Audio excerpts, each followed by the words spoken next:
ആരംഭിച്ചോട്ടെ.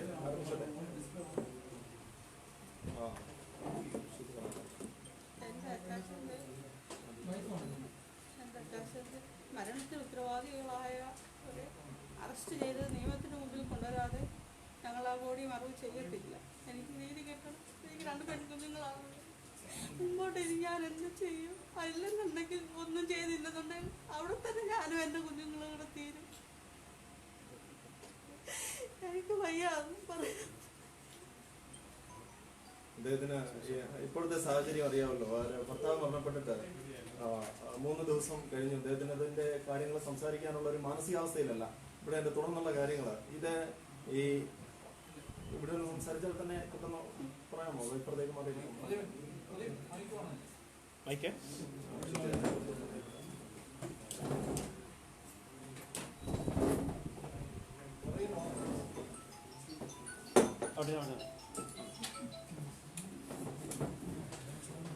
വളരെ നിർഭാഗ്യകരമായ ഒരു അവസ്ഥയിലും മാനസികാവസ്ഥയിലുമാണ് ഈ മരണപ്പെട്ടു പോയ പൊന്നുവിന്റെ ഭാര്യ.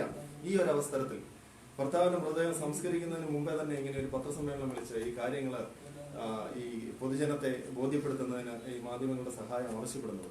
ഈ സാഹചര്യത്തിൽ ഇതുവരെയുള്ള കാര്യങ്ങളെ പറ്റി ഒന്ന് അനലൈസ് ചെയ്താൽ, ഞാൻ ഈ പൊന്നുവിനെ കസ്റ്റഡിയിൽ എടുത്തതിന് ശേഷം പൊന്നുവിന്റെ ഭാര്യ അപ്പോൾ തന്നെ ബന്ധപ്പെട്ട അഭിഭാഷകനാണ്. എൻ്റെ പേര് advocate Johnny K George, Venattu അസോസിയേറ്റ്സിന്റെ അസോസിയേറ്റ് അഡ്വക്കേറ്റ് ആണ്. അപ്പൊ ഇതില് ഈ പൊന്നു കസ്റ്റഡിയിൽ എടുത്തതിന് ശേഷവും മരണപ്പെട്ടതായ ഇൻഫർമേഷൻ കിട്ടുന്നതിന് മുൻപും തന്നെ ഞങ്ങളുടെ ഓഫീസിനെ നിയമസഹായം ആവശ്യപ്പെട്ടുകൊണ്ട് വിളിച്ചിരുന്നു. അപ്പോൾ ഇതില് ഇതിന്റെ ക്രോണോളജിക്കൽ ഓർഡറിൽ എന്ന് പറഞ്ഞാൽ 28/7/2020 3:30 മണിക്ക് ആണ് ഇവർ അന്വേഷണം ആരംഭിച്ചതായിട്ട് മാസ്റ്ററിൽ പറയുന്നത്. അപ്പൊ ഇപ്പോൾ ഈ ബോഡി പോസ്റ്റ്മോർട്ടം കഴിഞ്ഞു, ബന്ധുക്കൾക്ക് വിട്ടുകൊടുത്തു. ബന്ധുക്കളുടെ കൈവശം കസ്റ്റഡിയില് ബോഡി റാന്നി മർത്തമ ആശുപത്രിയിലെ കോൾഡ് ചേമ്പറിൽ സൂക്ഷിച്ചിരിക്കുകയാണ്. അപ്പൊ ആദ്യമേ പറയട്ടെ, ഈ ബോഡി അടക്കം ചെയ്യുന്നത് നീതിപൂർവകമായ ഒരു അന്വേഷണം ഇതിൽ ആരംഭിച്ചു. പ്രതികൾക്കെതിരെ, ഉത്തരവാദിത്തപ്പെട്ടവർക്കെതിരെ നിയമാനുസരണം ശിക്ഷാർഹമായ വകുപ്പുകൾ ഉൾപ്പെടുത്തി കേസിൽ പ്രതിയാക്കി അറസ്റ്റ് ചെയ്തു. അന്വേഷണം തുടരുന്നു എന്ന് ബോധ്യപ്പെട്ടതിന് ശേഷം മാത്രമേ പൊന്നുവിന്റെ മൃതദേഹം അടക്കം ചെയ്യൂ എന്നുള്ളതാണ് ബന്ധുക്കളുടെ തീരുമാനം. അതിന് എത്ര ദിവസം മുൻപോട്ട് പോകേണ്ടി വന്നാലും സാധാരണഗതിയിൽ ഇങ്ങനെ ഒരു കേസും സംഭവമൊക്കെ ഉണ്ടാകുമ്പോൾ ഈ അന്വേഷണ ഉദ്യോഗസ്ഥർ അല്ലെങ്കിൽ അന്വേഷണ സംഘം എന്ത് ചെയ്യുന്നു എന്നതിനെ സംബന്ധിച്ച് ഇതിൽ ബന്ധുക്കൾക്ക് പ്രത്യേകമായ ഒരു ഐഡിയ ഒന്നും കിട്ടത്തില്ല, ദൂരങ്ങളൊന്നും കിട്ടില്ല. ഒരു പുകമറയ്ക്കപ്പുറത്ത് എന്തൊക്കെയോ അന്വേഷണങ്ങൾ നടക്കുന്നു. പക്ഷെ ഈ കേസിൽ അങ്ങനെയല്ല. ഈ കേസിൽ തുടക്കം മുതൽ ഇത് നിയമാനുസരണമാണ് ഇതിന്റെ അന്വേഷണം നടക്കുന്നത് എന്നും നിയമാനുസരണമുള്ള നീതി അവർക്ക് ലഭ്യമാക്കുന്നതിന് വേണ്ടിയിട്ട് ഉള്ള കാര്യങ്ങൾ കൃത്യമായിട്ട് നടക്കുന്നുണ്ട് എന്നും ഉറപ്പുവരുത്തി ഇതിനോടൊപ്പം കൂടെ സഞ്ചരിക്കാനാണ് ഇതിലെ ബന്ധുക്കളുടെ തീരുമാനം. അതിനു വേണ്ടിയിട്ടാണ് മൃതദേഹം മറവ് ചെയ്യുന്നതിന് മുൻപേ ഇങ്ങനെയുള്ള ഒരു പത്രസമ്മേളനം വിളിക്കാനായിട്ട് നിർബന്ധിതരാകുന്നു. ഒന്ന്, ഈ കേസിൽ ഇപ്പോൾ രജിസ്റ്റർ ചെയ്തിരിക്കുന്നത് 174 ഒരു അസ്വാഭാവിക മരണത്തിന്റെ FIR ആണ് രജിസ്റ്റർ ചെയ്ത് RDOയിൽ അയച്ചിരിക്കുന്നത്. സാധാരണഗതിയിൽ ഒരു മരണം സംഭവിക്കുമ്പോൾ അതിന് ആദ്യം രജിസ്റ്റർ ചെയ്യുന്നത് 174 തന്നെയാണ്. അതിനുശേഷം കുറ്റവാളികളെ കസ്റ്റഡിയിലെടുക്കുകയോ അറസ്റ്റ് റെക്കോർഡ് ചെയ്യുകയോ ചെയ്ത് 174 എന്നുള്ള സെക്ഷൻ മാറ്റിയതിനു ശേഷം കുറ്റകരമായ, അതായത് ശിക്ഷാർഹമായ വകുപ്പുകൾ ഉൾപ്പെടുത്തി, നോട്ടുമെങ്കിൽ നോട്ട് 6 എങ്കിൽ നോട്ട് 6 അല്ലെങ്കിൽ ബന്ധപ്പെട്ട വകുപ്പുകൾ ഉൾപ്പെടുത്തി റിപ്പോർട്ട് കൺസേൺ മജിസ്ട്രേറ്റ് കോടതിക്ക് കൊടുത്തതിന് ശേഷം ഈ FIR RDOയിൽ നിന്നും മജിസ്ട്രേറ്റിലേക്ക് ട്രാൻസ്ഫർ ചെയ്യിക്കാനുള്ള നടപടികൾ ചെയ്ത് പ്രതികളെ അറസ്റ്റ് ചെയ്ത് അന്വേഷണം നടത്തണം. ഇവിടെ ഈ മരണം 28-ാം തീയതി മരണം സംഭവിക്കുന്നു.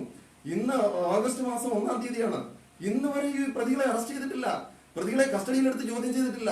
ഇപ്പോഴും 174 FIR നൽകുന്നു, സെക്ഷൻ ആൾട്ടർ ചെയ്ത് റിപ്പോർട്ട് കൊടുത്തിട്ടില്ല. ബന്ധുജനങ്ങൾ എങ്ങനെ സമാധാനത്തോടെ വീട്ടിലിരിക്കും? എങ്ങനെയും മൃതദേഹം മറവിയും?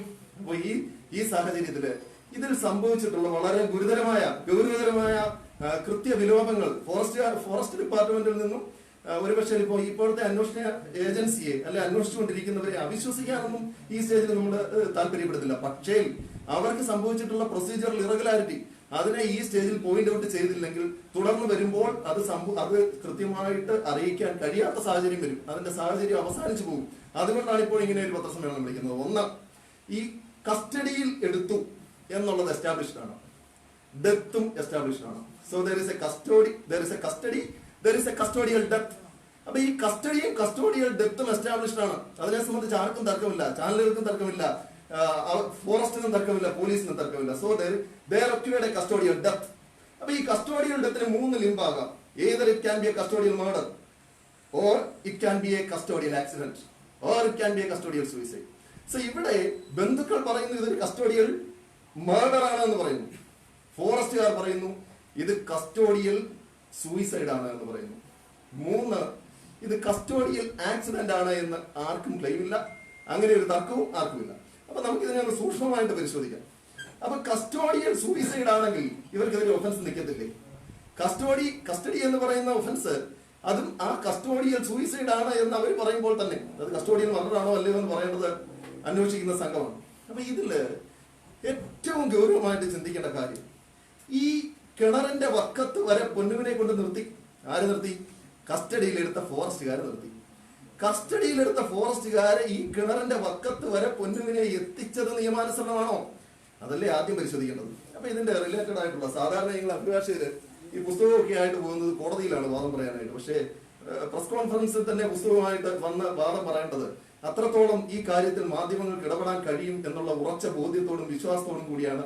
ഇതിൽ പലപ്പോഴും ഈ റിപ്പോർട്ട് ചെയ്യുന്ന റിപ്പോർട്ടേഴ്സിനോ അല്ലെങ്കിൽ ഇതുമായിട്ട് ബന്ധപ്പെട്ട് നിൽക്കുന്ന ആൾക്കാർക്കോ ഇതിൽ എവിടെയാണ് അന്വേഷണം കൃത്യമായിട്ട് നടക്കണമെന്ന് ആവശ്യപ്പെടുമ്പോൾ എന്താണ് കൃത്യത എന്നതിനെ പറ്റി ഒരു വ്യക്തത ഇല്ലാതെ വരും. അപ്പൊ ഇതില് അന്വേഷണം നിയമാനുസരണം നീതിപൂർവ്വം നടത്തണം എന്ന് പറയുമ്പോൾ അത് എങ്ങനെ നടത്തണം എന്ന് പറഞ്ഞു കൊടുക്കാൻ പൊതുജനങ്ങൾക്ക് അവബോധമില്ലാതെ വരുമ്പോൾ ഇത് എവിടെയോ ഒരു പുകമറയ്ക്കപ്പുറത്ത് എന്തെങ്കിലുമൊക്കെ സംഭവിച്ചു പോകും. അത് ഈ കേസിൽ സംഭവിക്കരുത് എന്ന് ഞങ്ങൾക്ക് നിർബന്ധമുണ്ട്, ബന്ധുക്കൾക്ക് നിർബന്ധമുണ്ട്. ഒന്ന്, നമുക്ക് ഈ കേസിന്റെ ഹിസ്റ്ററിയിലേക്ക് പോകാം, ജനസിസിലേക്ക് പോകാം. അതായത് ചിറ്റാറ ഫോറസ്റ്റ് സ്റ്റേഷൻ സ്റ്റാഫ് 29/7/2020 തീയതി 1:30 മണിക്ക് 29/7/2020 തീയതി 1:30 മണിക്ക് റാന്നി ജുഡീഷ്യൽ 1ാം ക്ലാസ് മജിസ്ട്രേറ്റ് കോടതി മുമ്പാകെ സെക്ഷൻ 27 ഓഫ് ഫോറസ്റ്റ് ആക്ട് ട്രസ്പാസിന് വകുപ്പിട്ടുകൊണ്ട് ഒരു OR ഒക്കുറൻസ് റിപ്പോർട്ട്, അതായത് സെക്ഷൻ 52 അനുസരിച്ച് 29-ാം തീയതി, അതായത് പൊന്നു മരണപ്പെട്ട ഒരു ദിവസത്തിന് ശേഷം, അതായത് പിറ്റേ ദിവസം 1:30 മണിക്ക് ഒരു OR റാന്നി മജിസ്ട്രേറ്റ് കോടതിയിൽ കൊടുത്തിട്ടുണ്ട്. അതിൽ പറയുന്നതായ വിവരങ്ങൾ ഞാൻ മനസ്സിലാക്കിയതനുസരിച്ച് അതിനോടൊപ്പം കൊടുത്തിരിക്കുന്ന മഹസറിൽ മഹസർ ആരംഭിച്ചു എന്ന് പറയുന്നത് 3:30 മണിക്കാണ്, 3:30 PM. 3:30 മണിക്ക് ഒരു ഇൻഫർമേഷൻ കിട്ടുന്നു. മണിയാർ ഭാഗത്ത് ക്യാമറകൾ തകർക്കപ്പെട്ടതായി ഇൻഫർമേഷൻ കിട്ടുന്നു. അവർ ആ ഇൻഫർമേഷൻ GDയിൽ ജനറൽ ഡയറിയിൽ എൻട്രി ചെയ്യാതെ നേരെ ഈ കുറ്റവാളി സംഘം, അങ്ങനെ തന്നെ ഞാൻ വിശേഷിപ്പിക്കാൻ ഉദ്ദേശിക്കുന്നത്, കാരണം ഫോറസ്റ്റുകാര് നിയമാനുസരണമുള്ള GDയിൽ എൻട്രി ചെയ്യാതെയോ അതിനെ സംബന്ധിച്ച് ഒരു റിപ്പോർട്ട് പോലീസിന് കൊടുക്കാതെയോ നേരെ പോവാണ്. ഈ ക്യാമറ തകർക്കപ്പെട്ടു എന്ന് പറയുന്ന സ്ഥലത്തേക്ക് നേരെ പോവാണ്. അവിടെ ചെല്ലുന്നു. അവിടെ ചെന്ന് തകർക്കപ്പെട്ടതായി കാണുന്ന ക്യാമറകളെ സംബന്ധിച്ച് ഒരു മഹസർ തയ്യാറാക്കിയില്ല. മഹസർ തയ്യാറാക്കിയിട്ട് എന്ത് ചെയ്യണം? ഈ മഹസർ ഈ ക്യാമറ തകർക്കപ്പെട്ടു എന്ന് പറയുന്ന ക്യാമറ പബ്ലിക് പ്രോപ്പർട്ടിയാണ്. അപ്പൊ അതിനെ സംബന്ധിച്ച് കേസെടുക്കേണ്ടത് പോലീസാണ്. ഇവർ യഥാർത്ഥത്തിൽ ചെയ്യേണ്ടത് എന്താണ്? അതിനെ സംബന്ധിച്ചൊരു മഹസർ തയ്യാറാക്കി ആ മഹസറിന്റെ കോപ്പിയോടൊപ്പം കൺസേൺഡ് ആ ടെറിട്ടോറിയൽ ജൂറിസ്ഡിക്ഷൻ വരുന്ന പോലീസ് സ്റ്റേഷൻ ഏതാണോ ആ പോലീസ് സ്റ്റേഷനിലേക്ക് അവർ പരാതി ഫയൽ ചെയ്യണം, പരാതി കൊടുക്കണം. ആ പരാതിയുടെ അടിസ്ഥാനത്തിൽ പോലീസ് FIR എടുത്തിട്ട് ആ PDPP ആക്ട് അനുസരിച്ച് FIR എടുത്തിട്ട് അതിൽ പ്രതികളെ അന്വേഷിക്കണം. ഓക്കെ, അവിടെ നിൽക്കട്ടെ, പരാതിയില്ല. അവിടെ വെച്ച് അവരൊരു മഹസർ പോലും തയ്യാറാക്കിയില്ല. ഈ തകർക്കപ്പെട്ടു എന്ന് പറയുന്ന ക്യാമറ ഇവരെടുത്ത് വണ്ടിക്ക് എടുത്തിട്ടുണ്ടെങ്കിൽ പോയി എന്നാ പറയുന്നത്. എന്നിട്ട് അതിനുശേഷം ഇവരെന്ത് ചെയ്തു? ഇവർക്ക് ഇൻഫർമേഷൻ കൊടുത്തു എന്ന് പറയുന്ന അരുണിനെ ഫോൺ നമ്പർ സഹിതം ബഹുമാനപ്പെട്ട കോടതിയിൽ FIR മഹസർ കൊടുത്തിട്ടുണ്ട് എന്നാണ് അറിവ്. അപ്പൊ അതുകൊണ്ട് തന്നെ ഇനി ആ മഹസറിൽ നിന്ന് പുറകോട്ട് പോകാനായിട്ട് ഫോറസ്റ്റുകാർക്ക് കഴിയില്ല. കാരണം അവർ തയ്യാറാക്കി ബഹുമാനപ്പെട്ട കോടതി മുമ്പായി ഹാജരാക്കിയിരിക്കുന്ന മഹസറാണ്. എന്നിട്ട് അരുണിനെ കാവനാട് എസ്റ്റേറ്റിന്റെ ഭാഗത്ത് നിന്ന് അരുണിനെ കൂട്ടിക്കൊണ്ട് എങ്ങോട്ട് പോകുന്നു? ഈ മരണപ്പെട്ട പൊന്നുവിന്റെ വീട്ടിലേക്ക് ചെല്ലുന്നു. അവിടെ നിന്ന് അരുണിന്റെ സഹായത്തോടു കൂടി പൊന്നുവിനെ പിടിച്ചിറക്കി വണ്ടിയിൽ കയറ്റിക്കൊണ്ട് പോവാണ്. അപ്പോഴും അതിന് തൊട്ടടുത്തിട്ടുള്ള കൺസേൺഡ് ആയിട്ടുള്ള ഫോറസ്റ്റ് സ്റ്റേഷനിലേക്ക്, അതായത് ഈ പിടിച്ച് പൊന്നുവിനെ ഇറക്കിക്കൊണ്ട് പോകുന്നതിന്റെ 5 മിനിറ്റ് സഞ്ചരിച്ചാൽ ഉത്തരവാദിത്തപ്പെട്ട റേഞ്ച് ഓഫീസ്, വടശ്ശേരിക്കര റേഞ്ച് ഓഫീസിലേക്ക് പോകാനായിട്ട് 5 മിനിറ്റ് ദൂരമേ ഉള്ളൂ. മെയിൻ റോഡിൽ തന്നെയാണ്. അരീക്കക്കാവ് ജംഗ്ഷനിൽ നിന്ന് 5 മിനിറ്റ് വാഹനത്തിൽ സഞ്ചരിച്ചാൽ ആറോയിലെത്താം, റേഞ്ച് ഓഫീസിലെത്താം. അവിടേക്ക് 3 കിലോമീറ്റർ. അവിടേക്ക് പോയില്ല. ചിറ്റാറ് ഫോറസ്റ്റ് സ്റ്റേഷനിലേക്ക് പോയില്ല. ഈ വീട്ടിലേക്ക് കയറിയല്ലോ, ഈ പ്രതിയെ പിടിക്കാനായിട്ട് കയറിയല്ലോ. വെറുതെ ഒരാളെ കസ്റ്റഡിയിൽ എടുക്കാൻ കഴിയുമോ? കസ്റ്റഡിയിൽ എടുക്കണമെന്നുണ്ട് അതിന് നിയമാനുസരണമുള്ള നടപടികളുണ്ട്. സെക്ഷൻ 41 അനുസരിച്ചുള്ള CRPC പറയുന്നുണ്ട്. അതുപോലെ ബഹുമാനപ്പെട്ട സുപ്രീം കോടതിയുടെ ചില നിർദ്ദേശങ്ങളുണ്ട്. ഇതൊന്നും പാലിക്കാതെ അറസ്റ്റ് ചെയ്യുമ്പോൾ 2 സ്വതന്ത്ര സാക്ഷികളുടെ സാന്നിധ്യത്തിൽ തയ്യാറാക്കേണ്ടതായിട്ടുള്ള അറസ്റ്റ് മെമ്മോ ഉണ്ട്. ഈ അറസ്റ്റ് മെമ്മോ തയ്യാറാക്കിയില്ല. ഈ അറസ്റ്റ് മെമ്മോയുടെയും കസ്റ്റഡി മെമ്മോയുടെയും പകർപ്പ് ബന്ധുക്കൾക്ക് കൊടുക്കണം. ബന്ധുക്കൾക്ക് കൊടുത്തിട്ടില്ല. നേരെ ഇയാളെ പിടിച്ച് ഇദ്ദേഹത്തോട് ഇദ്ദേഹം ചെയ്തതായി പറയുന്ന കുറ്റകൃത്യം എന്താണെന്ന് പറഞ്ഞ് ബോധ്യപ്പെടുത്തിയിട്ടില്ല. നേരെ പിടിച്ച് വാഹനത്തിലേക്ക് കയറ്റി. വാഹനത്തിലേക്ക് കയറ്റിയിട്ട് സ്റ്റേഷനിൽ കൊണ്ടുപോയില്ല. അപ്പൊ സെക്ഷൻ 52 ഓഫ് ഫോറസ്റ്റ് ആക്ട് അനുസരിച്ച് ഒരു ഫോം തയ്യാറാക്കിയില്ല. അതിനെ സംബന്ധിച്ച് കുറ്റകൃത്യം രജിസ്റ്റർ ചെയ്തില്ല. പിന്നീട് ഈ അറസ്റ്റിനേക്ക് അല്ലെങ്കിൽ മഹസർ തയ്യാറാക്കി മഹസറിന്റെ റിപ്പോർട്ട് സ്റ്റേഷനിൽ കൊടുത്ത് പരാതി അല്ലെങ്കിൽ കേസ് രജിസ്റ്റർ ചെയ്യാനായിട്ട് ആവശ്യപ്പെട്ടില്ല. പിന്നീട് ഈ അറസ്റ്റ് ചെയ്യുന്നു അല്ലെങ്കിൽ കസ്റ്റഡിയിൽ എടുക്കുന്നു. കസ്റ്റഡിയിൽ എടുക്കുന്നതിനെ സംബന്ധിച്ച് ഫോറസ്റ്റ് ആക്ടിൽ പറയുന്ന സെക്ഷൻ എന്താണ്? സെക്ഷൻ 63 ആണ്. സെക്ഷൻ 63 അനുസരിച്ച് അറസ്റ്റ് ചെയ്താൽ എന്ത് വേണം? അറസ്റ്റ് ചെയ്ത പ്രതിയെ നിയറസ്റ്റ് ആയിട്ടുള്ള പോലീസ് സ്റ്റേഷനിൽ ഹാജരാക്കണം. അവിടേക്ക് പോയില്ല. നേരെ അന്വേഷണം നടത്താൻ വേണ്ടിയിട്ട്, റിക്കവറി നടത്താൻ വേണ്ടിയിട്ടാണ് പോയി എന്ന് പറയുന്നത്. അപ്പൊ ഇതുവരെയുള്ള ഭാഗം ഇല്ലീഗലാണ്. നിങ്ങൾ മനസ്സിലാക്കണം, ഈ കസ്റ്റഡിയിൽ എടുത്തുകൊണ്ട് പോകുന്നിടം വരെ ഒരു സിംഗിൾ പീസ് ഓഫ് പേപ്പർ, ഒരു ചെറിയ രേഖ പോലും എഴുതി ഉണ്ടാക്കാതെ, ഈ ആ വീട്ടിലുള്ളവരെ കൊണ്ട് ഒപ്പിടിപ്പിക്കാതെ അറസ്റ്റ് ചെയ്താൽ അറസ്റ്റ് ചെയ്യപ്പെട്ട ആളിന്റെ സൈൻ ഈ അറസ്റ്റ് മെമ്മോയിൽ രേഖപ്പെടുത്തണം. അറസ്റ്റ് മെമ്മോയിൽ അറസ്റ്റ് ചെയ്യപ്പെട്ട ആളിന്റെ സൈൻ പോലും രേഖപ്പെടുത്താതെ വേണ്ടതായിട്ടുള്ള ഒരു നിയമ നടപടിയും പാലിക്കാതെ അറസ്റ്റ് ചെയ്തുകൊണ്ട് പോയെങ്കിൽ അത് ഇല്ലീഗൽ അറസ്റ്റാണ്. സോ ഇല്ലീഗൽ അറസ്റ്റിന് ഒരു കാരണവശാലും സെക്ഷൻ 174 അനുസരിച്ചുള്ള ഇമ്മ്യൂണിറ്റി കിട്ടില്ല. എന്തുകൊണ്ട് ഈ ഫോറസ്റ്റ് ഉദ്യോഗസ്ഥരെ അറസ്റ്റ് ചെയ്യുന്നില്ല? ഇവർ ഗവൺമെന്റ് ഉദ്യോഗസ്ഥരായതുകൊണ്ട് ഗവൺമെന്റിന്റെ അല്ലെങ്കിൽ ഗവൺമെന്റ് അനുമതി ഉണ്ടെങ്കിലേ അറസ്റ്റ് ചെയ്യാൻ കഴിയുമെന്നാണോ ഈ കേസിലെ അന്വേഷണ ഉദ്യോഗസ്ഥർ വിചാരിച്ചു വെച്ചിരിക്കുന്നത്? അത് തെറ്റാണോ? അത് ഞാൻ പറഞ്ഞുതരാം. ബഹുമാനപ്പെട്ട കേരള ഹൈക്കോടതിയുടെ ഡിസിഷൻ 2005 പാർട്ട് 4 KLT ചോദിക്കാം. ഞാൻ തീർത്തോട്ടെ. ഒരു മിനിറ്റ് തീർത്തോട്ടെ. പ്ലീസ്. അപ്പൊ അതില് ഈ 2005 പാർട്ട് 4 KLT വളരെ കൃത്യമായിട്ട് പറയുന്നു, ഫോറസ്റ്റ് റേഞ്ച് ഓഫീസർ പോലും ഗവൺമെന്റ് ഉദ്യോഗസ്ഥനല്ല. കാരണം ഫോറസ്റ്റ് റേഞ്ച് ഓഫീസറെ അപ്പോയിന്റ് ചെയ്യുന്നത് ഗവൺമെന്റ് അല്ല. റേഞ്ച് ഓഫീസറിന്റെ താഴേക്കുള്ളവരെ അപ്പോയിന്റ് ചെയ്യുന്നത് CCF ആണ്. അപ്പൊ റേഞ്ച് ഓഫീസറെ അറസ്റ്റ് ചെയ്യുന്നതിന് ഗവൺമെന്റ് സാങ്ഷന്റെ ആവശ്യമില്ല. 197 അനുസരിച്ചുള്ള ഇമ്മ്യൂണിറ്റി അവർക്കില്ല. അതുപോലെ തന്നെ ഫോറസ്റ്റ് ആക്ടിന്റെ 174 അനുസരിച്ച് ആ സെക്ഷൻ അനുസരിച്ചുള്ള ഇമ്മ്യൂണിറ്റി കിട്ടണമെങ്കിലും എന്ത് വേണം? ഇവർ ചെയ്യുന്ന കാര്യങ്ങൾ നിയമാനുസരണമായിരിക്കണം. അപ്പൊ നിയമാനുസരണമല്ലാതെ ഒരാളെ ഈ കിണറിന്റെ അല്ലെങ്കിൽ അവിടേക്ക് കൊണ്ടുപോകാണ് കട്ടച്ചിറയുള്ള വീട്ടിലേക്ക് കയറ്റുന്നതിന് മുമ്പായിട്ട് സെർച്ച് മെമ്മോ തയ്യാറാക്കണ്ടേ? 2 സ്വതന്ത്ര സാക്ഷികളുടെ സാന്നിധ്യം ഉറപ്പിക്കണം. ഒരു വീട് സെർച്ച് ചെയ്യണമെന്നുണ്ടെങ്കിൽ 2 സ്വതന്ത്ര സാക്ഷികളുടെ സാന്നിധ്യം വേണ്ടേ സമീപത്തുള്ള? ഈ അവസാനമായിട്ട് ഇദ്ദേഹത്തെ ജീവനോടെ കാണുന്നത് ഫോറസ്റ്റ് കസ്റ്റഡിയിലാണ്. അതിനുശേഷം ഇവിടെ ഈ സെർച്ച് നടത്തി എന്ന് പറയുന്നിടത്ത് 2 സ്വതന്ത്ര സാക്ഷികളുടെ സാന്നിധ്യം ഇല്ല. 2 സ്വതന്ത്ര സാക്ഷികളുടെ സാന്നിധ്യം ഉണ്ടെങ്കിൽ ഈ ആരോപണങ്ങളിൽ നിന്നല്ല അവർക്ക് ഒരുപക്ഷെ സ്കിപ്പ് ചെയ്യാൻ പറ്റിയേക്കാം. പക്ഷെ 2 സ്വതന്ത്ര സാക്ഷികളുടെ സാന്നിധ്യം ഇല്ല. ഇവര് കസ്റ്റഡിയിലെടുത്തായി ഇൻഫർമേഷൻ, അതായത് കൂട്ടുപ്രതിയായിട്ട് കസ്റ്റഡിയിലെടുത്തായി പറയുന്ന ഈ അരുണിനെ അവർ അറസ്റ്റ് ചെയ്തോ? അരുണ് പിന്നെ ഒരു മാധ്യമത്തിന് ബൈറ്റ് കൊടുക്കുന്നത് കണ്ടു. ഈ അരുണിനെ കസ്റ്റഡിയിൽ എടുത്തുവെങ്കിൽ അരുണിന്റെ കസ്റ്റഡി സംബന്ധിച്ച രേഖകൾ എവിടെ? അരുണിനെ കസ്റ്റഡിയിൽ എടുത്തുവെങ്കിൽ അരുണിനെ എവിടെ വെച്ച് റിലീസ് ചെയ്തു? അരുണിനെ റിലീസ് ചെയ്യുന്നതിന് വേണ്ടിയിട്ട് ബോണ്ട് എക്സിക്യൂട്ട് ചെയ്തോ? ശരി, പിന്നീട് അപ്പോൾ കൂട്ടുപ്രതിയാണല്ലോ. കൂട്ടുപ്രതിയാണെങ്കിൽ അരുണിനെ കസ്റ്റഡിയിൽ എടുക്കണ്ടേ? അപ്പോൾ പിന്നീട് ഈ OR 2/2020 എഴുതി വെച്ചിരിക്കുന്നതായി കാണുന്നു, അരുൺ സ്ഥലത്തില്ല. അരുണിന്റെ വിലാസം അന്വേഷണത്തിൽ എന്ന് രേഖപ്പെടുത്തി കാണുന്നു. അത് റെഗുലാരിറ്റി അല്ലേ? അപ്പൊ CRPC 100 അനുസരിച്ചുള്ള പ്രൊസീജിയർ ചെയ്തിട്ടില്ല, സെക്ഷൻ 41 ഓഫ് CRPC അനുസരിച്ചുള്ള പ്രൊസീജിയർ ചെയ്തിട്ടില്ല, section 52 of Kerala forest act അനുസരിച്ചുള്ള പ്രൊസീജിയർ ചെയ്തിട്ടില്ല, സെക്ഷൻ 63 അറസ്റ്റിനെ സംബന്ധിച്ച് കേരള ഫോറസ്റ്റ് ആക്ടിൽ പറയുന്ന പ്രൊസീജിയർ ചെയ്തിട്ടില്ല. ഇതൊന്നും ചെയ്യാതെ ഇയാളെ കൊണ്ടുവന്ന് നിർത്തിയിരിക്കുകയാണ്. എവിടെ? ഈ വീട്ടില് സിം കാർഡ് റിക്കവർ ചെയ്യാനായിട്ട്. ഈ സിം കാർഡ് റിക്കവർ ചെയ്യാനായിട്ട് ഇദ്ദേഹത്തെ കൊണ്ടുപോയി നിർത്തി. റിക്കവർ ചെയ്യുന്നത് നിയമാനുസരണമാണ്. നിയമാനുസരണം അല്ലാതെ എങ്ങനെയെങ്കിലും അന്വേഷണം നടത്താൻ പറ്റത്തില്ല. നിയമത്തിൽ വളരെ വ്യക്തമായിട്ട് പറയുന്നു, ഒരു ഒഫൻസ് ഉണ്ടായാൽ അത് എങ്ങനെ അന്വേഷിക്കണം. അത് റിട്ടേൺ ആണ്, അത് എഴുതി വെച്ചിട്ടുള്ള കാര്യങ്ങളാണ്. ഒരു ഒഫൻസ് ഇന്ന രീതിയിൽ അന്വേഷിക്കണം, എന്നാലേ അത് നിയമത്തിന്റെ മുമ്പിൽ പോലും തെളിവായിട്ട് നിലനിൽക്കത്തുള്ളൂ. അപ്പൊ ഇനി 27 റിക്കവറി, കുറ്റസമ്മതം വഴി പ്രതി കുറ്റം സമ്മതിച്ചു പറഞ്ഞു, ഞാനാണ് ക്യാമറ നശിപ്പിച്ചത്, എന്നെ കൂട്ടിക്കൊണ്ട് പോയാൽ എടുത്തു തരാമെന്ന് കുറ്റം സമ്മതിച്ചു പറഞ്ഞു എന്നാ പറയുന്നത്. എന്തിയാ കുറ്റസമ്മതം വഴി? അങ്ങനെ ഉണ്ടെന്നുണ്ടെങ്കിൽ ആ കുറ്റസമ്മതം വഴി തയ്യാറാക്കുന്നതിന് വേണ്ടിയിട്ട് അധികാരപ്പെട്ട ഉദ്യോഗസ്ഥൻ വേണ്ടേ? കേരള ഫോറസ്റ്റ് ആക്ട് അനുസരിച്ചും വൈൽഡ് ലൈഫ് പ്രൊട്ടക്ഷൻ ആക്ട് അനുസരിച്ചും റേഞ്ച് ഓഫീസർക്കൊന്നും കുറ്റസമ്മതം വഴി രേഖപ്പെടുത്താൻ അധികാരമില്ല. അതിന് മുകളിലേക്ക് വരണം. അറ്റ്ലീസ്റ്റ് DFOയുടെ മുമ്പിലെങ്കിലും വേണം കുറ്റസമ്മതം വഴി കൊടുക്കാനായിട്ട്. ഇവിടെ തന്നെയല്ല, ഇവിടെ ഫോറസ്റ്റ് ഒഫൻസ് എന്ന് പറയുന്നത് എന്താണ്? സെക്ഷൻ 27 ഓഫ് ഫോറസ്റ്റ് ആക്ട് അനുസരിച്ചുള്ള ട്രസ്പാസിന്റെ ഒഫൻസ് മാത്രമേ ഉള്ളൂ. ബാക്കിയുള്ളത് പോലീസ് അന്വേഷിക്കുന്ന ഒഫൻസ് ആണ്. ഇനി സെക്ഷൻ 27 അനുസരിച്ചുള്ള ഫോറസ്റ്റ് ആക്ടിന്റെ ഒഫൻസ് ആണെങ്കിൽ തന്നെ ഇനി ഈ പറയുന്ന കാര്യത്തിന് റിക്കവറി നടത്തേണ്ടത് പോലീസാണ്. ആയിക്കോട്ടെ, അതെല്ലാം ആയിക്കോട്ടെ. ഇനിയും ഇത് കസ്റ്റോഡിയൽ ആക്സിഡന്റ് അല്ല എന്ന് അവരും പറയുന്നു, കസ്റ്റോഡിയൽ സൂയിസൈഡ് ആണ് എന്ന് അവർ പറയുന്നു. 5 ചെറുപ്പക്കാരും അല്ലെങ്കിൽ ഇത്രയും മൊത്തം 7 ആൾക്കാർ ഉള്ളതായിട്ട് തന്നെയാണ് അവരും പറയുന്നത്. ഈ 7 ആൾക്കാർ കസ്റ്റഡിയിൽ എടുത്തുകൊണ്ടുവന്ന ഒരു പ്രതിയെ ഈ കിണറിന്റെ വക്കത്ത് വരെ എത്തിച്ചു നിർത്തിയിട്ട് ആത്മഹത്യ ചെയ്യുന്ന ഒരു മാനസികാവസ്ഥയിലേക്ക് എത്തിച്ചുവെങ്കിൽ, ഞാനിതൊരു ആർഗ്യുമെന്റ് സേക്കിന് വേണ്ടിയിട്ട് പറയുകയാണ്, അതല്ലാതെ ഈ ഫാക്റ്റുമായിട്ട് ബന്ധപ്പെട്ടല്ല. കസ്റ്റഡിയിലെടുത്ത പ്രതിയുടെ പ്രൊട്ടക്ഷൻ ആര് സംരക്ഷിക്കണം? എടുത്തുകൊണ്ടുപോയ ഉദ്യോഗസ്ഥർ സംരക്ഷിക്കണം. അവർ സംരക്ഷിച്ചോ? ഇല്ലല്ലോ. അപ്പൊ ഇങ്ങനെ ഒരു മാനസികാവസ്ഥ. അപ്പൊ അരുൺ ഇങ്ങനെ വളരെ എക്സ്ക്ലൂസീവായിട്ട് പറയുന്നു, പിന്നെ ആത്മഹത്യ ചെയ്യുമെന്ന് എന്നോട് പറഞ്ഞിരുന്നു.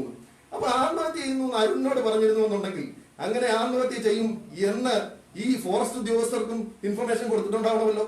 അങ്ങനെയാണെന്നുണ്ടെങ്കിൽ ആത്മഹത്യ പ്രവണതയുള്ള ആളാണ് മരണപ്പെട്ടു പോയ ആള് എങ്കിൽ അതിനെതിരെ പ്രിക്കോഷൻ എടുക്കണ്ടേ? ഇത് പോട്ടെ, ഈ അറസ്റ്റ് ചെയ്തു, കസ്റ്റഡിയിലെടുത്തു, ഇദ്ദേഹത്തിന് മെഡിക്കൽ പരിശോധനയ്ക്ക് വിധേയനാക്കിയോ? അന്വേഷണമായിട്ട് സഹകരിക്കാനുള്ള മാനസികമായിട്ടുള്ള കോമ്പിറ്റൻസി ഇദ്ദേഹത്തിനുണ്ട് എന്നുള്ളത് അന്വേഷണ ഉദ്യോഗസ്ഥർക്ക് ബോധ്യപ്പെട്ടോ? ഇല്ല. ഇതൊന്നുമില്ലാതെ ഇല്ലീഗലായിട്ട് കൊണ്ടുപോയിട്ട് സെക്ഷൻ 174ന്റെയും സെക്ഷൻ 197 ഓഫ് CRPCയുടെയും പ്രൊട്ടക്ഷൻ ഇമ്മ്യൂണിറ്റിയും ക്ലെയിം ചെയ്താൽ അത് എങ്ങനെ നിൽക്കാനാണ്? സോ അപ്പോൾ അതുവരെ ചെയ്തിരിക്കുന്നത് തെറ്റാണ്. സോ ദെൻ ഈ കിണറിലേക്ക് ചാടി എന്ന് പറയുന്നു. ഈ ഫിസിക്കൽ ടെസ്റ്റും ഒക്കെ നടത്തിയിട്ടല്ലേ ഈ ഫോറസ്റ്റിലേക്ക് സ്റ്റാഫിനെ അപ്പോയിന്റ് ചെയ്യുന്നത്? അവരെല്ലാം തന്നെ യുവത്വത്തിലുള്ളവരാണെന്നാ പറയുന്നത്. ആരെങ്കിലും ഈ കിണറിലേക്ക് ഇറങ്ങിയോ? രക്ഷിക്കാൻ ശ്രമിച്ചോ? ഇനി മുങ്ങി മരണമാണ് എന്ന് റിപ്പോർട്ട് ചെയ്താൽ ഉടനെ മുങ്ങി മരണമാണെങ്കിൽ ഒഫൻസ് ഇല്ലേ? ഇനി മർഡർ കേസിൽ മുങ്ങി മരണം ഉണ്ടായിക്കൂടെ? മുങ്ങി മരണം ഉണ്ടായാൽ മരണം ഉണ്ടായിക്കൂടെ? സോ അപ്പൊ അതുവരെ ഫോറസ്റ്റുകാർ ചെയ്തിട്ടുള്ളത് തെറ്റാണ്. പ്രതികളെ കസ്റ്റഡിയിൽ എടുക്കാനുള്ള മതിയായ അടിസ്ഥാനമുണ്ട്. ഇനി ഇവിടെ ജസ്റ്റിസ് ഹേമയുടെ ഡിസിഷനിൽ പറയുന്നു, ഇതില് അവർക്ക് ഇമ്മ്യൂണിറ്റി ക്ലെയിം ചെയ്യണമെന്നുണ്ടെങ്കിൽ ബർഡൻ ഓഫ് പ്രൂഫ് അവരുടെയാണ്.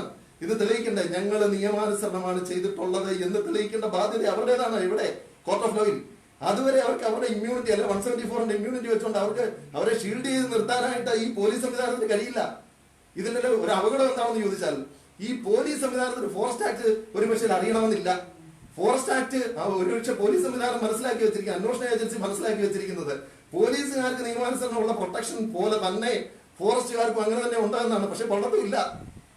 ഇവിടെ ഈ പ്രൊട്ടക്ഷൻ ഉണ്ട് എന്ന് ധരിച്ചു വെച്ചിരിക്കുന്നത് തെറ്റാണ്. ഇവരെ അടിയന്തരമായിട്ട് അറസ്റ്റ് ചെയ്യണം. ഇവരെ അറസ്റ്റ് ചെയ്യുന്നതിന് ഗവൺമെന്റിന്റെ സാക്ഷൻ ആവശ്യമില്ല.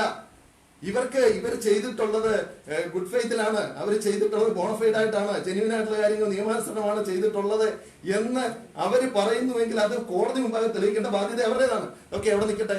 എന്നിട്ട് അതിനുശേഷം ഈ മരണം നടന്നു എന്ന് ഇവർ പറഞ്ഞു. ഇവരാരും രക്ഷിക്കാൻ ശ്രമിച്ചില്ല, വെളിയിൽ നിന്നില്ല. ബഹുമാനപ്പെട്ട കോടതി മുമ്പാകെ കൊടുത്തിരിക്കുന്ന മഹസർ അവിടെ വെച്ച് പൂർത്തിയാക്കുന്ന ഈ പറഞ്ഞ പ്രതികളെല്ലാം മഹസറിൽ ഒപ്പിട്ടിട്ടുണ്ട്. ആ മഹസറിൽ ഒപ്പിട്ടിട്ടുള്ള പ്രതികൾക്ക് ഇനി ക്വസ്റ്റൻ ഓഫ് ഐഡന്റിറ്റി എന്ന് പറയുന്ന ഡിഫൻസിൽ ഒന്നും രക്ഷപ്പെടാൻ കഴിയില്ല.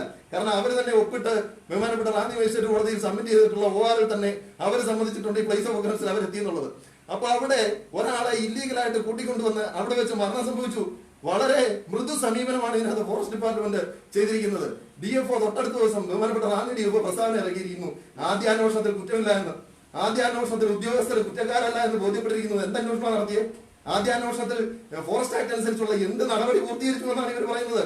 സെക്ഷൻ 5263 അനുസരിച്ചുള്ള എല്ലാ വയലേഷനും നടന്നിട്ടും ആദ്യാന്വേഷണത്തിൽ കുറ്റക്കാരല്ലെങ്കിൽ പിന്നെ കുറ്റം എപ്പോഴാണ് ചെയ്യുന്നത്? സോ ഇത് വളരെ അക്ഷന്തവ്യമായ തെറ്റാണ്. ഇത് പലപ്പോഴും കേസിന്റെ അന്വേഷണ സമയങ്ങളിൽ അഭിഭാഷകരോ നിയമപരമായ അറിവുള്ളവരോ ഈ വിക്ടിംസിന്റെ കൂടെ അല്ലെങ്കിൽ മരണപ്പെട്ടു പോയവരുടെ ബന്ധുക്കളുടെ കൂടെ സഞ്ചരിക്കുക പതിവില്ല. പക്ഷേ ഈ കേസിൽ അങ്ങനല്ല. ഈ കേസിൽ ഇയാളെ കസ്റ്റഡിയിൽ എടുത്തപ്പോൾ തന്നെ ഈ നിയമസഹായത്തിന് വിളിച്ചത് കൊണ്ട് അതിനെ തുടർന്ന് ഇങ്ങോട്ട് കൃത്യമായിട്ട് ഞങ്ങൾ ഫോളോ അപ്പ് ചെയ്യുന്നുണ്ട്. അപ്പോൾ ഇതിനകത്ത് നിയമാനുസരണം ശരി, ആത്മഹത്യയാണോ കൊലപാതകമാണോ, that's a matter to be investigated. ഒരു തർക്കമില്ല. ഈ സ്റ്റേജിൽ പ്രിമച്യൂർ ആണ് എന്ന് തോന്നിയേക്കാം. പക്ഷേ മതിയായ തെളിവുകൾ ഞങ്ങളാൽ കഴിയുന്ന രീതിയിൽ ഈ പ്രിസർവ് ചെയ്യാൻ വേണ്ടിയിട്ട് തന്നെയാണ് ഇതിനകത്ത് ഈ പറഞ്ഞ കാര്യങ്ങൾ ഏതെങ്കിലും കണ്ണിക്കാൻ കഴിയുമെന്നുണ്ടെങ്കിൽ ഇൻവെസ്റ്റിഗേറ്റിംഗ് ഓഫീസേഴ്സ് പറയട്ടെ. ഇതിലെവിടെയാണ് 197 എന്ത് ഇമ്മ്യൂണിറ്റി ആണുള്ളത്? ഒരു ഇമ്മ്യൂണിറ്റി ഇല്ല. അപ്പൊ ഇതൊന്നും കണ്ണിക്കാൻ കഴിയാതെ ഇപ്പോഴും പ്രതികളിൽ ആവശ്യമായിട്ട് നടക്കുകയാണ്. അപ്പോൾ പ്രതികൾ നിയമത്തിന്റെ മുമ്പിൽ പ്രതികളെ അറസ്റ്റ് ചെയ്ത് മതിയായ രീതിയിൽ നിയമാനുസരണമുള്ള നീതിപൂർവമായ ഒരു അന്വേഷണം നടക്കാതെ ബന്ധുക്കളുടെ തീരുമാനം ഈ ബോഡി മറവ് ചെയ്യുന്നില്ല, ഇവരുടെ ഫ്യൂണറൽ അടക്കം നടത്തുന്നില്ല എന്നുള്ളതാണ്. ഇത് ഫോറസ്റ്റുകാര് ഈ വനമേഖലയിൽ താമസിക്കുന്ന മനുഷ്യരെ മനുഷ്യരായിട്ട് പോലും കാണുന്നില്ല. അപ്പോൾ ഇത് അവസാനത്തെ ആയിരിക്കണം. ഇനി ഇങ്ങനെയുള്ള സംഭവങ്ങൾ ഉണ്ടായത് ഫോറസ്റ്റുകാർ അവർക്ക് അധികാരം അവർക്ക് ഉപയോഗിക്കാവുന്നത് നിയമം പറയുന്ന രീതിയിൽ മാത്രമാണ്. നിയമം പറയുന്ന രീതിയിൽ മാത്രമേ അവർക്ക് പ്രവർത്തിക്കാൻ അധികാരമുള്ളൂ. ഞാൻ ഏത് ക്വസ്റ്റിനും മറുപടി പറയാൻ തയ്യാറാണ്. ഒരു തടസ്സവുമില്ല. ഏത് ക്വസ്റ്റിനും മറുപടി പറയാൻ തയ്യാറാണ്. അപ്പോൾ ഞാൻ അവസാനിപ്പിക്കുകയാണ്. ഇതിൽ ഈ പറയുന്ന കാര്യം ഒരൊറ്റ കാര്യമേ ഉള്ളൂ. ഇതിന്റെ ക്രോണോളജി അനുസരിച്ചും പിന്നെ ബോഡി റിക്കവർ ചെയ്തതിനെ സംബന്ധിച്ചും കാര്യങ്ങളും ഇൻക്വസ്റ്റ് ഇതെല്ലാം ഓക്കെ. അപ്പൊ ഇതുവരെയുള്ള അന്വേഷണത്തിൽ ഞങ്ങൾ തൃപ്തരാണോ എന്ന് ചോദിച്ചാൽ സെക്ഷൻ ആൾട്ടർ ചെയ്തുകൊണ്ട്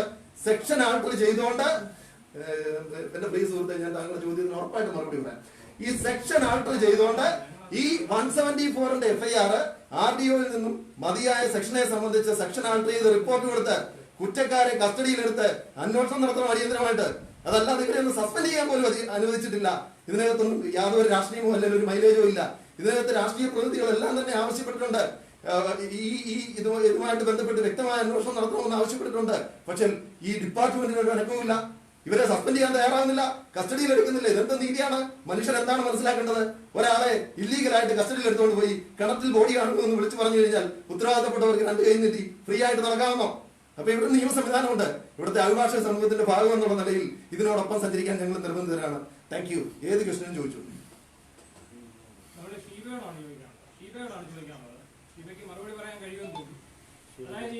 ഇങ്ങനെ ഒരു കുറ്റം മത്തായി ചെയ്തതായിട്ട് ഷീബയോട് പറഞ്ഞിട്ടുണ്ടോ? ഇങ്ങനെ വനത്തിൽ കയറി ഞാൻ ക്യാമറ അടിച്ചു തകർത്തിരുന്നു എന്ന് മത്തായി ഷീബയോട്? ഇപ്പോൾ ഇവിടെ നടക്കുന്നത് മത്തായി ചെയ്ത കുറ്റത്തെ സംബന്ധിച്ചുള്ള അന്വേഷണമല്ല. ഇവിടെ മത്തായി മരണപ്പെട്ടതിനെ സംബന്ധിച്ച് അന്വേഷണമാണ് നടക്കുന്നത്. മത്തായി ചെയ്തു എന്ന് പറയുന്ന കുറ്റം PDPP ആയിട്ടാണെന്നുണ്ടെങ്കിൽ അത് മരണപ്പെട്ട മത്തായിക്കെതിരെ FIR ഇട്ട് പ്രതി മരിച്ചുപോയി എന്ന് പറഞ്ഞ് അന്വേഷിക്കട്ടെ. അതിന്റെ മറുപടി അപ്പോൾ പറയാം. കുറ്റം ചെയ്താലും ഇല്ലെങ്കിലും ഞാൻ അദ്ദേഹത്തിന്റെ അഭിഭാഷകനാണ്. കുറ്റം ചെയ്താലും കുറ്റം ചെയ്തില്ലെങ്കിലും ഇനി ഇതിനകത്ത് മത്തായി ഒരു 302 സെക്ഷൻ 302 പ്രതിയാണെന്നിരിക്കട്ടെ. അദ്ദേഹത്തിനെ കൊണ്ടുപോയി കിണറ്റിലിട്ട് തല്ലിക്കൊല്ലാനായിട്ട് അല്ലെ കൊന്ന് കിണറ്റിലിടാനായിട്ട് അധികാരമുണ്ടോ?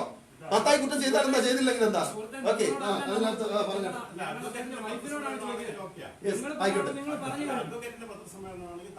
ആയിക്കോട്ടെ, ഞങ്ങളാണ് വിളിച്ചിരിക്കുന്നത്. ഉള്ള ചോദ്യത്തിന് മറുപടി പറഞ്ഞോളൂ. മറുപടി ഇല്ലാത്തതുകൊണ്ടാണ്.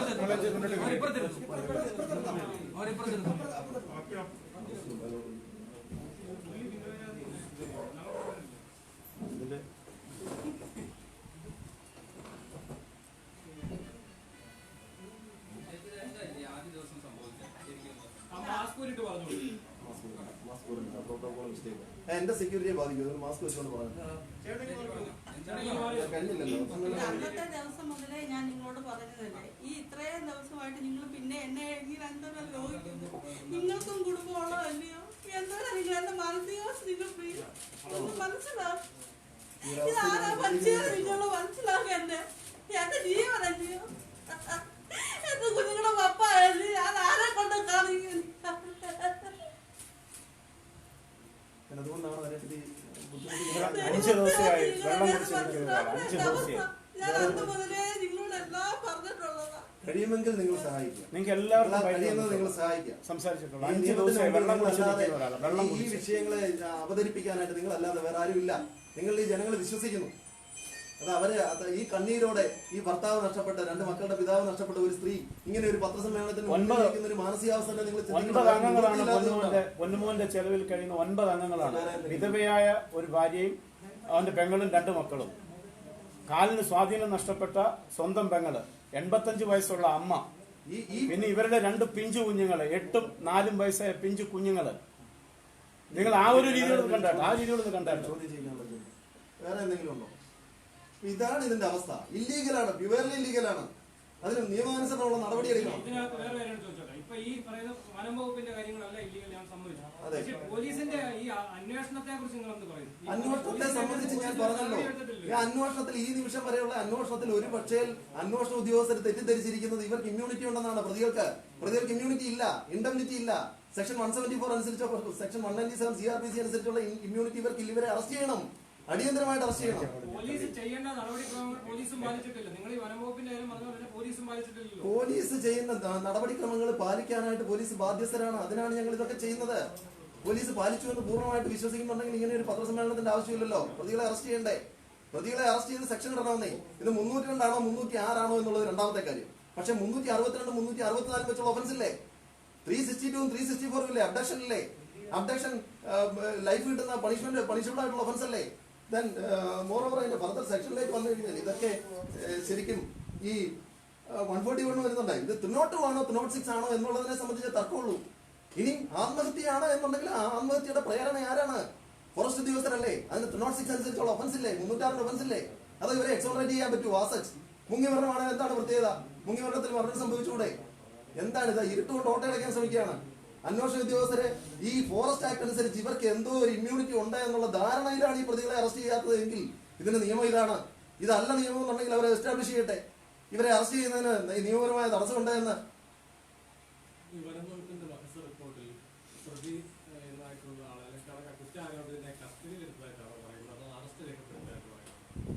ഈ കസ്റ്റഡിയിൽ എടുത്താലും അറസ്റ്റ് രേഖപ്പെടുത്തിയാലും ഒരാളെ കസ്റ്റഡിയിൽ എടുക്കുന്നതിനും അറസ്റ്റ് രേഖപ്പെടുത്തുന്നതിനും ഒക്കെ പ്രൊസീജിയർ ഒന്ന് തന്നെയാണ്. ആകെയുള്ള വിഷയം അറസ്റ്റ് റെക്കോർഡ് ചെയ്യുമ്പോൾ ഒരാളെ കസ്റ്റഡിയിലേക്ക് അറസ്റ്റ് റെക്കോർഡ് ചെയ്തല്ല, കസ്റ്റഡിയിൽ എടുത്തതായിട്ടാണ് പറയുന്നത്. അപ്പൊ അതിന് മെമ്മോ തയ്യാറാക്കണ്ടേ? ഒരാളെ വെറുതെ കൂട്ടിക്കൊണ്ട് പോകാൻ പറ്റുമോ? ഒരു കാര്യം മനസ്സിലാക്കേണ്ടത്, ഇതിനകത്ത് ഫോറസ്റ്റിന്റെ ജനറൽ ഡയറിയിൽ ഇന്നത്തെ ദിവസം മനോരമ റിപ്പോർട്ട് ചെയ്തിട്ടുണ്ട്, താങ്ക് യു. അതിൽ 10 മണിക്കാണ് GD എൻട്രി ഇട്ടിരിക്കുന്നത്. ഇങ്ങനെ ഒരു ഒഫൻസിനെ സംബന്ധിച്ച്, ഒരു ഫോറസ്റ്റ് ഒഫൻസ് നടന്നതായിട്ട് വൈകിട്ട് 3:30 മണിക്ക് മത്സരം തുടങ്ങിയെന്നാ പറയുന്നത്. ഇൻഫർമേഷൻ കിട്ടിയെങ്കിൽ അത് GDയിൽ എൻട്രി ചെയ്യണ്ടേ? അതിനല്ല ഈ സംവിധാനങ്ങൾ. ഇത് അന്വേഷണം എങ്ങനെ നടക്കണം എന്ന് നിയമത്തിൽ എഴുതി വെച്ചിരിക്കുന്നത് എങ്ങനെയാണ്? സാധാരണക്കാരന്റെ സംരക്ഷണം ഉറപ്പാക്കാൻ വേണ്ടിയിട്ടല്ലേ? അതോ എന്തെങ്കിലുമൊക്കെ ചെയ്തിട്ട് അവസാനം ഒന്നിച്ചിരുന്ന് കുത്തിയിരുന്ന് എഴുതി തയ്യാറാക്കിയാൽ മതിയോ? ഇപ്പോഴും ഈ ക്യാമറ നശിപ്പിക്കപ്പെട്ടതെന്ന് പറയുന്ന സ്ഥലത്തിന് മാസറില്ല. അതിനെ സംബന്ധിച്ച് ഇപ്പോഴും പോലീസിന് പരാതിയില്ല. എന്താണ്? എന്തും ചെയ്യാൻ അധികാരമല്ല. നിയമത്തിൽ വളരെ വ്യക്തമായിട്ട് പറയുന്നുണ്ട് ആര് എന്ത് എങ്ങനെ ചെയ്യണമെന്ന്, ആർക്ക് എന്തൊക്കെ ചെയ്യാൻ അധികാരമുണ്ട് എന്ന് പറയുന്നുണ്ട്. അതിനകത്ത് റേഞ്ച് ഓഫീസറുടെ അധികാരവും CCFന്റെ അധികാരവും DFOയുടെ അധികാരവും ഒന്ന് തന്നെയാണെന്നുണ്ടെങ്കിൽ പിന്നെന്തിനാണ് DFOയും CCF ഒക്കെ? എല്ലാ റേഞ്ച് ഓഫീസറും ഡെപ്യൂട്ടിയും മതിയല്ലോ. എന്തിനാണ് പലതരത്തിലുള്ള അധികാരങ്ങൾ കൊടുത്തിരിക്കുന്നത്? അപ്പൊ ഓരോരുത്തർക്കും അധികാരം കൊടുത്തിട്ടുണ്ട്. കുറ്റസമ്മത വഴി കൊടുത്തു എന്നാ പറയുന്നത്. എന്തിയാ കുറ്റസമ്മത വഴി? ഇത് കുറ്റസമ്മത വഴി കൊടുത്തതിന്റെ അടിസ്ഥാനത്തിലുള്ള ഇദ്ദേഹത്തെ കൂട്ടിക്കൊണ്ട് പോയി. എവിടെ കുറ്റസമ്മത വഴി? എങ്കിൽ ആ കുറ്റസമ്മത വഴി ഒന്ന് കാണിക്കട്ടെ. തന്നെയല്ല കുറ്റസമ്മത വഴി കുറ്റസമ്മത മൊഴി എടുക്കാനായിട്ട് അധികാരമുള്ള ഏത് ഉദ്യോഗസ്ഥനാണ് ഈ കൂട്ടത്തിൽ ഉണ്ടായിരുന്നത്?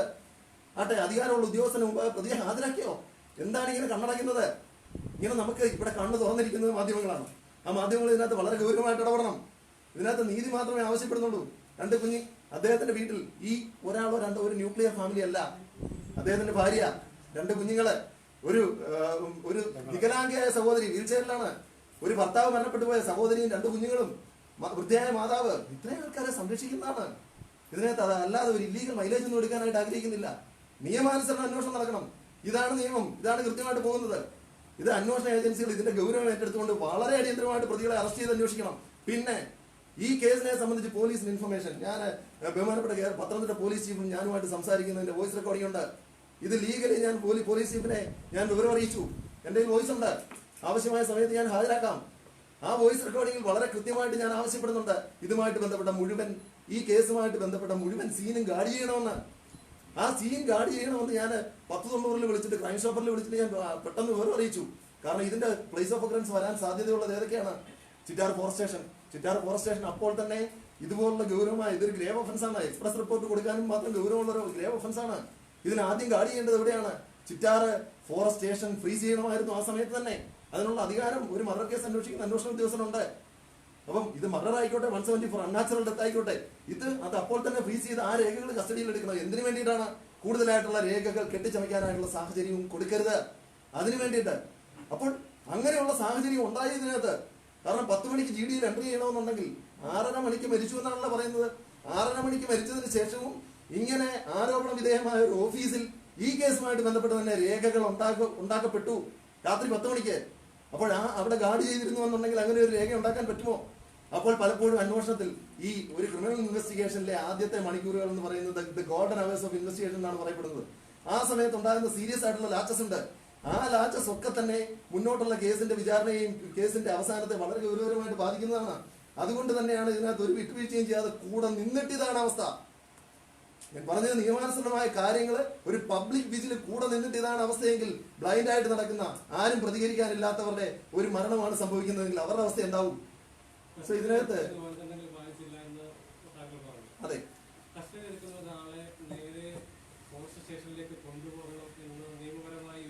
തീർച്ചയായിട്ടും കസ്റ്റഡിയിൽ എടുക്കുന്ന പ്രതിയെ സംബന്ധിച്ച് കസ്റ്റഡി മെമ്മോ തയ്യാറാക്കണം. അയാളെ കൊണ്ട് ഒപ്പിടുവിക്കണം. 2 സാക്ഷികളെ കൊണ്ട് ഒപ്പിടുവിക്കണം. ആ മെമ്മോയുടെ പകർപ്പ് ആ വീട്ടുകാർക്ക് കൊടുക്കണം. ആ കസ്റ്റഡിയിലെടുത്ത പ്രതിയെ കൊണ്ട് മെഡിക്കൽ പരിശോധന നടത്തണം.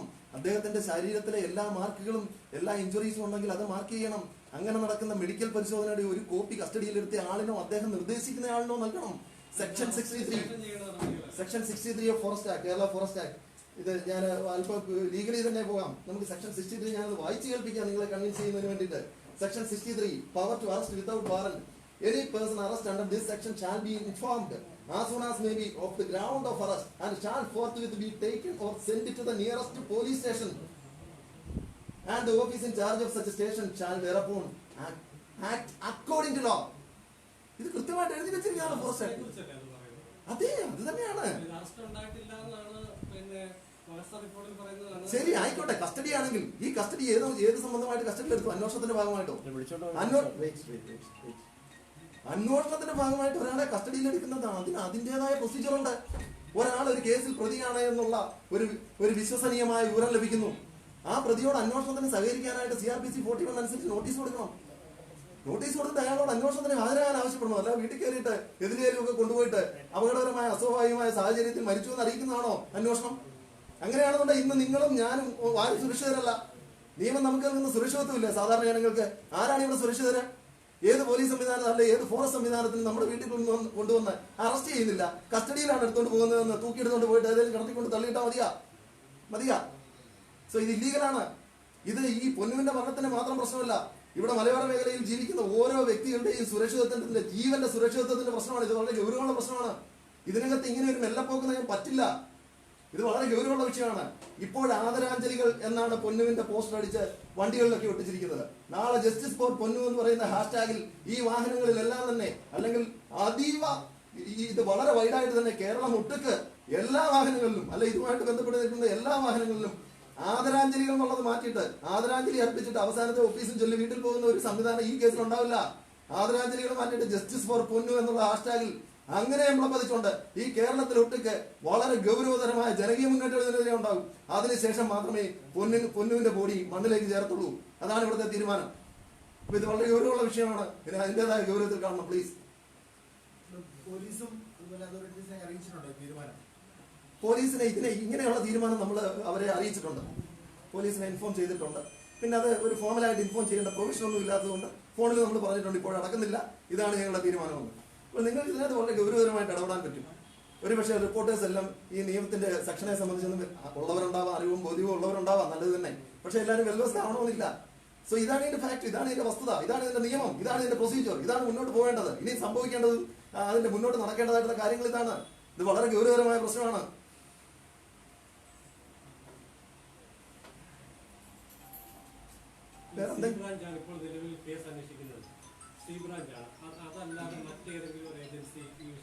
സി ബ്രാഞ്ചിനെ കേസ് ഏൽപ്പിച്ചു എന്ന് ഇന്ന് രാവിലെയും ഞാൻ ചിറ്റാർ പോലീസ് സ്റ്റേഷനുമായിട്ട് ബന്ധപ്പെട്ടിരുന്നു. അതിൽ അന്വേഷണ ഉദ്യോഗസ്ഥനെ മാറ്റിയതിനെ സംബന്ധിച്ചൊന്നും ആധികാരികമായ രേഖകളൊന്നും നമുക്ക് കിട്ടിയിട്ടില്ല.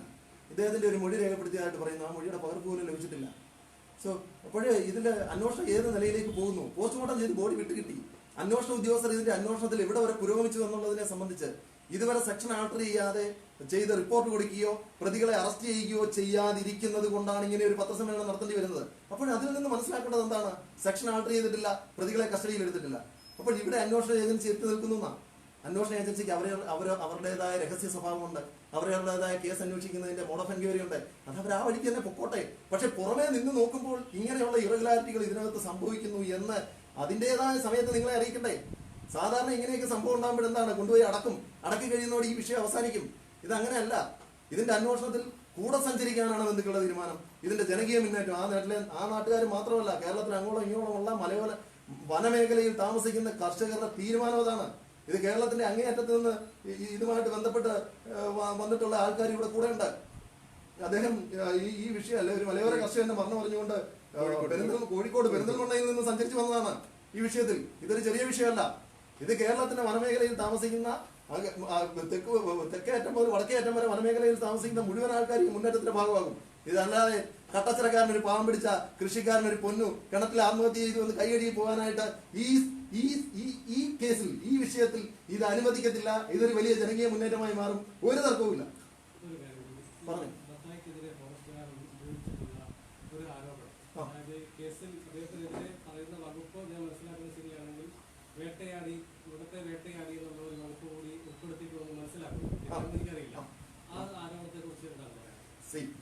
വൈൽഡ് ലൈഫ് പ്രൊട്ടക്ഷൻ ആക്ടിലേക്കാണ് പോകുന്നത്. ഫോറസ്റ്റ് ആക്ട് അല്ല. ഫോറസ്റ്റ് ആക്ട് സെക്ഷൻ 27 ഒഫൻസ് അല്ല വരുന്നത്. അതിൽ വരുന്നത് wild life protection act section 9 and 51 അനുസരിച്ചുള്ള ഒഫൻസ് ആണ്. എന്ത് വേണം? വേട്ടയാടിയ മൃഗത്തിനെ സംബന്ധിച്ച് എന്തെങ്കിലും വിവരണങ്ങളില്ലാതെ എന്ത് കേസെടുക്കാൻ പറ്റും? വേട്ടയാടാൻ വേണ്ടി വനത്തിൽ പ്രവേശിച്ചിട്ടുണ്ടാവാം, എങ്കിൽ തന്നെ 27 നിൽക്കത്തുള്ളൂ. വേട്ടയാടാൻ വേണ്ടി ശ്രമിച്ചതിന്റെ ശ്രമത്തിന്റെ കേസ് നിൽക്കുന്നുണ്ടാവാം. ആയിക്കോട്ടെ, കേസ് എടുക്കട്ടെ. ഫോറസ്റ്റ് ആക്ട് അനുസരിച്ചുള്ള കേസ് എടുത്തെന്ന് പറഞ്ഞ ഒരാൾ ആത്മഹത്യ ചെയ്യുമോ? ഇതെന്താ വധശ്രമം കിട്ടുന്ന കേസ് വല്ലതുമാണോ? അല്ലല്ലോ, വധശിക്ഷ കിട്ടുന്ന കേസാണോ? ഒന്നും അല്ലല്ലോ. അങ്ങനെ ആരോപിക്കുന്നുണ്ടാവാം. ആരോപണത്തെ പറ്റി എനിക്കറിയില്ല. അവരങ്ങനെ ആരോപിക്കുന്നുണ്ടാവാം. അങ്ങനെ ഒരു കേസ് ഇതേവരെ പൊന്നുവിന്റെ പേരിൽ രജിസ്റ്റർ ചെയ്യപ്പെട്ടിട്ടില്ല. രജിസ്റ്റർ ചെയ്യാതെ ഇവിടെ നമുക്ക് ആരോപണമാണോ അല്ലയോ എന്ന് പറയാൻ പറ്റില്ലല്ലോ. ഒരു കാരണവശാലും അവനങ്ങനെ എന്തായാലും പൊന്നുവിനെ പറ്റി മനസ്സിലാക്കുന്നിടത്തോളം പൊന്നു ഇതുവരെ ഒരു ഫോറസ്റ്റ് ഒഫൻസിന് പ്രതിയായിട്ടില്ല. എന്തടിസ്ഥാനത്തിലാണ് ഈ 9 and 51 അനുസരിച്ച് ഹോണ്ടിങ്ങിന് കേസ് എടുക്കണമെന്നുണ്ടെങ്കിൽ അതിനുമായിട്ട് ബന്ധപ്പെട്ട് എന്തെങ്കിലും മെറ്റീരിയൽ വേണ്ടേ? എവിടെയെങ്കിലും മൃഗത്തെ വേട്ടയാടിയതിനെ സംബന്ധിച്ച് എക്സാക്ട് ആയിട്ട് എടുത്ത് വേണ്ടേ? നിങ്ങൾ മനസ്സിലാക്കേണ്ട ഒരു കാര്യമുണ്ട്. സാധാരണ നമ്മൾ വലിയ ചർച്ചകളിലൊക്കെ പറയാറുണ്ട്, മൃഗത്തിനാണോ മനുഷ്യനാണോ വിലയെന്ന്. നിയമത്തിന്റെ മുമ്പിൽ forest act wild life protection act അനുസരിച്ച് നോക്കിയാൽ നമ്മളൊരു വാഹനം ഓടിച്ചു പോകുന്നു, ഒരു മനുഷ്യനെ ഇടിച്ചു, ആ മനുഷ്യൻ മരിച്ചു കഴിഞ്ഞാൽ സെക്ഷൻ 304A അനുസരിച്ചുള്ള കേസ് വരുന്നു. 304A ഈ വാഹനം വിട്ട് കിട്ടാനായിട്ട് 2 ആൾജാമ്യക്കാരെ സഹിതം പോലീസ് സ്റ്റേഷനിൽ ഹാജരായാൽ മതി. പക്ഷെ ഇതേ സംഭവം മനുഷ്യന് പകരം ഒരു ചെറിയ കൂരമാൻ, ഞാൻ അതിന്റെ തെളിവ് സഹിതം തരാം. പ്ലാപ്പള്ളി ഫോറസ്റ്റ് സ്റ്റേഷൻ ഓവാറിൽ ഒരു കേസുണ്ട്, 2007 ഒരു കേസ്. ഒരു ഇലക്ട്രിസിറ്റി ബോർഡിൽ നിന്ന് ട്രാൻസ്ഫർ ചെയ്ത് മൂഴിയാറിലേക്ക് വന്ന ഒരു മനുഷ്യന്റെ വീട്ടു സാധനങ്ങൾ കൊണ്ടുവന്ന വാഹനം ഒരു കൂരമാൻ കുറുക്കിയാടി കൂരമാനെ ഇടിച്ചു.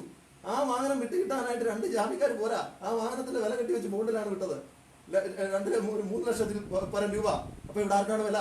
മനുഷ്യനെ ഇടിച്ച് മരിച്ചു കഴിഞ്ഞാൽ 2 ആൾജാമ്യം മതിയെന്നേ പോലീസ് സ്റ്റേഷനിൽ നിന്ന് വണ്ടി റിലീസ് ചെയ്യും. അപ്പോൾ ചുമ്മാ പറയുന്നതല്ല മൃഗത്തിനാ വിലയെന്ന്. അപ്പൊ ഒരു 3 കിലോ തൂക്കമുള്ള ഒരു കൂരമാൻ ഇതിന്റെ പുറകെ ചാടി ഇത് മരിച്ചുപോയി. അല്ല, ഇത് ചത്തു. It's accident. ഇതും ആക്സിഡന്റ് ആണ്, മറ്റൊന്നും ആക്സിഡന്റ് ആണ്. ഈ ബോധപൂർവ്വം കൊല്ലുന്നതല്ലെന്നേ. ഞങ്ങളുടെ പത്തനംതിട്ട പാർട്ടിലെ ഒരു അഭിഭാഷകന്റെ വാഹനത്തിന്റെ മുകളിലേക്ക് മ്ലാവ് സാമ്പാറി എന്ന് പറയുന്ന ഒരു ഇത് ചാടിയത് നിങ്ങളൊക്കെ വാർത്തകൾ വളരെ ഡീറ്റെയിൽ ആയിട്ട് റിപ്പോർട്ട് ചെയ്തതാണ് കുറച്ച് വർഷങ്ങൾക്ക് മുമ്പ്. എത്രത്തോളം ബുദ്ധിമുട്ടുണ്ടായി അതുമായിട്ട് ബന്ധപ്പെട്ട് ആ ഇവാട്ടെ കേസിൽ പ്രതിയാക്കുമെന്ന് പറഞ്ഞു. ഇവിടെ കേസിൽ പ്രതിയാക്കണമെന്നുണ്ടെങ്കിൽ എന്ത് വേണം? മനുഷ്യ വേണ്ടേ? കുറ്റകൃത്യം ചെയ്യണമെന്നുള്ള ഉദ്ദേശം വേണ്ടേ? ഞാനൊരു വനപാതയിലൂടെ വാഹനം ഓടിച്ചു പോകുന്നു, എന്റെ വാഹനത്തിന്റെ മണ്ടയിലേക്ക് ഒരു മാൻ ചാടുന്നു, മാൻ ചത്തുപോകുന്നു, അതിനും കേസാണ്. അപ്പൊ അത്രയ്ക്ക് ഭയങ്കരമായ പീഡനമാണ്, ഹരാസ്മെന്റ്സ് ആണ് വനമേഖലയിലെ കർഷകരുടെ മുകളിലേക്ക് അനുഭവിക്കുന്നത്. സോ പൊന്നുവിന്റെ മരണം വളരെ ഗൗരവതരമായ രീതിയിൽ അന്വേഷിച്ചേ മതിയാകൂ. ആ അന്വേഷിക്കുന്നത് വരെ ഇതൊരു വലിയ ജനകീയ മുന്നേറ്റമായിട്ട് മുന്നോട്ട് പോകും. അത് ആധികാരികമായിട്ട് ഈ നാട്ടിലെ ജനങ്ങളെ ബോധവൽക്കരിക്കാൻ ബോധവൽക്കരിച്ചു കൊണ്ടിരിക്കുന്ന ഈ നാടിന്റെ കണ്ണായ വായായ മാധ്യമ പ്രവർത്തകരോട് ഞങ്ങൾക്ക് ഒരൊറ്റ അപേക്ഷയുള്ളൂ. ഈ വിഷയത്തിൽ നിങ്ങൾ നീതിയുടെ കൂടെ നിൽക്കണം. ഇല്ലീഗലായിട്ടുള്ള ഒരു കാര്യവും ഞങ്ങൾ പറയുന്നില്ല. ഞങ്ങൾ ആവശ്യപ്പെടുന്നത് നിങ്ങൾ ഇതിന്റെ കൂടെ നിങ്ങൾക്ക് മാത്രമേ നിൽക്കാൻ പറ്റൂ. ഒരു അഭിഭാഷകന് കേസിൽ ഇൻവോൾവ് ചെയ്യാൻ പറ്റുന്ന എപ്പോഴാണ്? ഇത് ഒരുപക്ഷെ പ്രിമച്ചർ സ്റ്റേജ് ഓഫ് ഇൻവെസ്റ്റിഗേഷൻ വേണമെന്നുണ്ടെങ്കിൽ ഈ സ്റ്റേജിനെ പറയാം. 4 ദിവസം 5 ദിവസമേ ആയുള്ളൂ. ഒരു റിപ്പറ്റീഷനുമായിട്ടൊന്നും ബഹുമാനപ്പെട്ട കേരള ഹൈക്കോടതിയെ സമീപിക്കാനുള്ള സമയമൊന്നും ഇതിലായിട്ടില്ല. പക്ഷേ it's being the golden time of investigation, golden hours of investigation. ഈ സമയത്ത് ഇടപെടാൻ പറ്റുന്നത് നിങ്ങൾക്ക് മാത്രമാണ്. ഞങ്ങൾക്ക് ഇടപെടുന്നതിന് ലിമിറ്റേഷൻ ഉണ്ട്, പരിധികളുണ്ട്. അപ്പൊ ഞങ്ങൾക്ക് ഇടപെടാൻ കഴിയാത്ത ഭാഗങ്ങളിൽ ഇടപെടാനായിട്ട് അധികാരവും ആർജവും ഉള്ളവരാണ് നിങ്ങൾ അതിലേക്ക് ഇടപെടണം. അതിന്റെ കൂടെ ഞങ്ങൾ ഇടപെടും. ഞങ്ങൾ ഇടപെടുന്നത് ഞങ്ങൾക്ക് അതിൻ്റെതായ പ്രൊസീജിയർ അനുസരിച്ച് മാത്രമേ പോകാൻ പറ്റൂ. ആ സ്റ്റേജ് ആയിട്ടില്ല. പക്ഷേ ഇത് നിങ്ങളുടെ സ്റ്റേജാണ്, നിങ്ങൾ ഇടപെടേണ്ട സ്റ്റേജാണ്. അതുകൊണ്ട് I kindly request your interference is required. That's inevitable. നമുക്കതെല്ലാം ഇവേസീവായിട്ട് പോകാൻ കഴിയില്ല. So positively I am believing that you will interfere in the matter sternly. So you may do that. It's the need of the downtrodden people who are residing there at the areas of forest areas of Pathanamthitta district, and not only in the Pathanamthitta district, all over the Kerala state. Is it a matter to be interfered? നിങ്ങളുടെ interference ആവശ്യമുള്ളൊരു മാറ്റമാണിത്. അതുകൊണ്ടാണ് ഇതിനകത്ത് പത്രസമ്മേളനം വിളിക്കുന്നത്. Anything else, വേറെ എന്തെങ്കിലും ഇതുമായിട്ട് ബന്ധപ്പെട്ട് ചോദിക്കാൻ I am ready to clarify that. No issue. Shall we proceed? Thank you so much. എല്ലാവരും സഹായിക്കുക.